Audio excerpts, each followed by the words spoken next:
Muy bien. Estamos en la sección del día miércoles. En este día la lección es un tema para mí realmente fascinante. Y es fascinante porque es importante aclarar en el corazón de nuestra iglesia, en el corazón de nuestro pueblo, de nuestra iglesia, lo que significa el juicio. Oiga bien, en este día la lección el tema es el juicio y el pueblo de Dios. Oiga bien, el juicio es uno. Y aquí hay una conjunción que agrega, dice, y el pueblo de Dios. Al comparar algunos versículos, tanto del Antiguo Testamento como del Nuevo Testamento, como por ejemplo, Primera de Pedro 4, 17 al 19, Isaías 10, 11 y 12 y Malaquías 3, del 1 al 6, llegamos a la conclusión de lo que significa realmente el juicio. El profeta Daniel vio y miraba, dice que el anciano de días venía algo que era como un juicio. Oiga bien, ahora en este día la lección nos dice cuál es el propósito, el porqué de este juicio. Dice así, en todos estos pasajes se nos dice que el proceso del juicio comienza por el pueblo de Dios. ¿En qué está basado esto? Bueno, en Primera de Pedro, en el capítulo 4, del versículo 17, dice, porque es tiempo de que el juicio comience por la casa de Dios. Y si primero comienza por nosotros, ¿cuál será el fin de aquellos que no obedecen al Evangelio? Aquí pareciera decir que el juicio está para condenar, pero déjeme aclararle eso y por favor ponga mucha atención con lo que le voy a decir.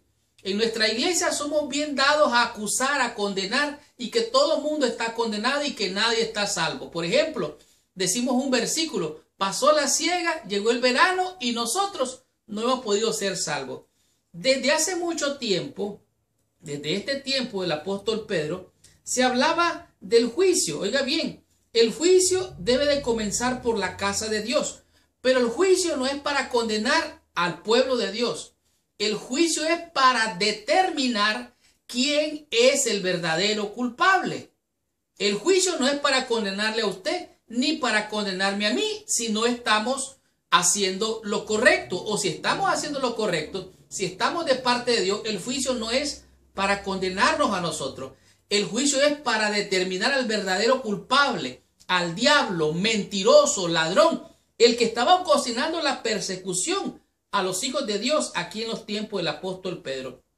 Dice así, aquí está muy interesante, dice, para él los sufrimientos, hablando de Pedro, de los cristianos están experimentando, podría ser nada menos que el juicio de Dios, o sea que ya estaba cayendo el juicio de Dios, que comienza con la casa de Dios, de modo que los que padecen según la voluntad de Dios, encomienden sus almas al fiel Creador y hagan el bien. O sea, en otras palabras, ustedes están siendo perseguidos, confíen en Dios, confíen sus almas a Dios. Ahora, entonces, ¿cuál es el propósito de este juicio? Nosotros podemos ver claramente en el libro de Isaías, nos dice cuál era el propósito de este juicio. Dios haría un juicio tanto a Sión, que representa el monte de Dios, y también a Jerusalén, cuál es la ciudad amada, la ciudad santa. Y dice que castigará el fruto de la soberbia del corazón del rey de Asiria y de la gloria y la altivez de sus ojos. O sea, Dios va a juzgar a buenos y a malos, a justos e injustos, pero el justo con dificultad se salva. ¿Por qué? Porque está entrando por la puerta estrecha, porque la vida no es fácil tratando de hacer la voluntad de Dios. Con dificultad se salva. No quiere decir que no se salva. Lo que está diciendo aquí es que en realidad Dios quiere que todos procedan al arrepentimiento. Dios quiere que nadie se pierda. Pero ¿saben qué? El libro de Apocalipsis dice que los justos, aquellos fieles de Dios, están diciendo, clamando, ¿hasta cuándo, Señor? ¿Hasta cuándo tanta injusticia, tanto dolor, tanta sangre derramada por tu obra? ¿Hasta cuándo, Señor? O sea, es una situación difícil, pero el juicio, quiero aclarar otra vez, es para determinar al culpable, para condenar al verdadero culpable. Como por ejemplo nos encontramos con el texto de, es un texto bien poderoso que no lo podemos pasar por alto. El libro de Lucas, en el capítulo 18, el versículo 1 al 8, habla de un juez injusto, oiga bien, un juez injusto que ni temía a Dios ni a los hombres.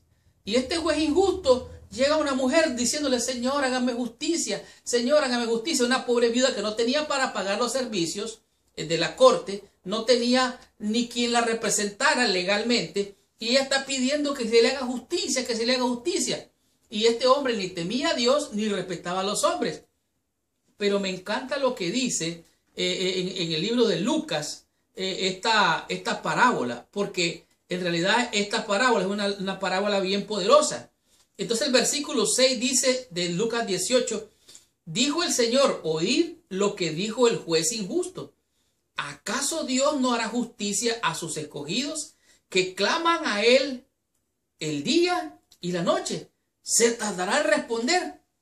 Dios va a hacer justicia y el juicio viene para todos aquellos que no han creído el Evangelio. El juicio viene para aquellos que han rechazado la verdad. El juicio viene para todos aquellos que han dado la espalda a Dios, que han cerrado sus oídos, que no han querido aceptar las buenas nuevas de salvación. El juicio viene y la condenación viene para aquellos que no han creído al Evangelio. Pero ¿sabe qué? Dios quiere que nadie se pierda, sino que todos vengamos al conocimiento de la verdad. Pareciera que Dios tarda, pero Dios está esperando pacientemente que todos reconozcan su maldad. Aquí era algo muy deseado. La pobre viuda estaba deseando que Dios le hiciera justicia o que este juez le hiciera justicia. La actitud generalizada hacia el juicio. La viuda sabe que prevalecerá en su causa solamente si puede encontrar un juez que acepte tomar su caso. No tiene suficiente dinero ni estatus para hacerlo, pero finalmente persuade al juez para que la escuche y le dé lo que necesita. Aquí me impacta esta palabra, porque ¿saben qué?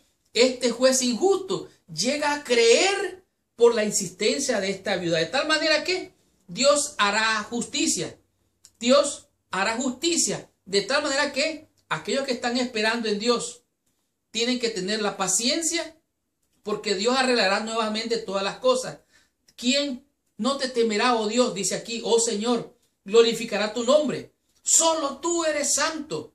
Todas las naciones vendrán y te adorarán, porque tus juicios se han manifestado. Dios es fiel y verdadero. Dios hará justicia a sus escogidos que claman de día y noche. Léalo en Ezequiel. Ahí está el juicio contra los culpables, y Dios pondrá su sello a aquellos que claman y gimen a Dios por las abominaciones que se dan aún dentro del pueblo de la casa de Dios. Por lo tanto, no tenga miedo ni temor al juicio, porque Dios hará juicio y misericordia a aquellos que aman a Dios y confían en Él y buscan hacer su voluntad.